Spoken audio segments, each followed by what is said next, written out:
জ্বালাইছি, সত্যি কি জ্বালাইছি? এই যে জোরে বলেন। তুমি নিজে জ্বলছো। এই মামাকে কখন থেকে জ্বালাচ্ছে? মামা আপনাকে কখন থেকে জ্বালাচ্ছে বলেন তো? কোনো জ্বালাইনি। আমার কর্ম যেটা সেটা এই যে, এই আর আপনাকে যে আপনার হাসি সুন্দর, এই যে কথা বলছে, আমি এটা আপনার কি সত্যি কথা বলছি। খুশি হয়েছেন না বুঝছেন, রাগ বুঝছেন হয়েছে? ভাই, ওরা মামা বলে আমি কিন্তু আপনাকে ভাই ডাকতেছি, খেয়াল করবেন। আপনার হাসি আসলেই সুন্দর। আমি একটা কথা বলি। সব গল্পই হয়। হ্যাঁ হ্যাঁ।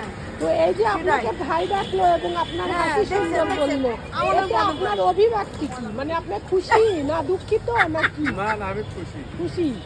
কতদিন যাবত এখানে? এটা কি?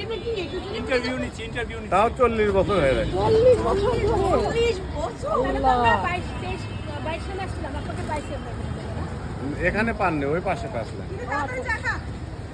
এইবার আবার যদি আচ্ছা, আসি, 40 বছর ধরে যে আপনি চেহারা দেখে আপনাকে খুঁজে বের করবো। হ্যাঁ, কি করবেন? ওনার চেহারা দেখে খুঁজে বের করবো চা খাওয়ার জন্য। হ্যাঁ, তাহলে দেখছেন আপনার একজন ভক্ত তৈরি হয়ে গেছে।